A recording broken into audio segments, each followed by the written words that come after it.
En s'attaquant aux États-Unis il y a 10 ans, Oussama Ben Laden a déclenché une guerre en Afghanistan, mais aussi au Pakistan voisin. Une insurrection des talibans alliés à Al-Qaïda ensanglante et déstabilise le pays, seule puissance nucléaire militaire du monde musulman. Les attentats y ont tué plus de 4500 personnes ces 4 dernières années. La principale conséquence du 11 septembre pour les Pakistanais, c'est que leur pays est en guerre civile. Les Pakistanais se battent entre eux.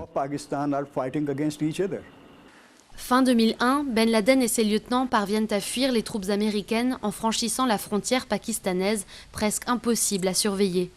Ils se réfugient dans cette zone tribale pakistanaise frontalière avec l'Afghanistan, qui devient ainsi le principal sanctuaire d'Al-Qaïda dans le monde.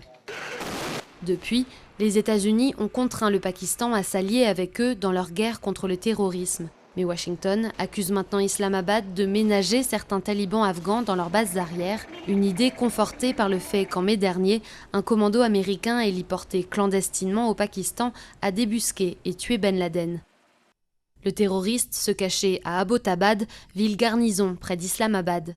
Le Pakistan est désormais publiquement accusé de duplicité par certains responsables et médias américains, mais Islamabad s'en défend et parle de faillite collective dans la traque de Ben Laden.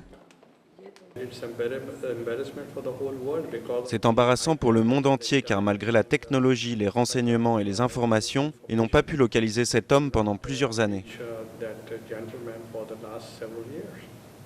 Depuis cette réaction, les relations entre les deux pays sont au plus bas.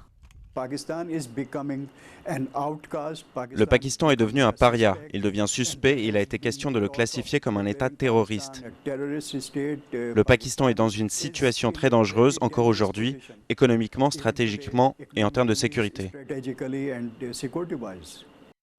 Et avec Zawahiri, successeur de Ben Laden à la tête d'Al-Qaïda, qui serait également caché dans les zones tribales, l'avenir du Pakistan sur la scène internationale est encore plus incertain.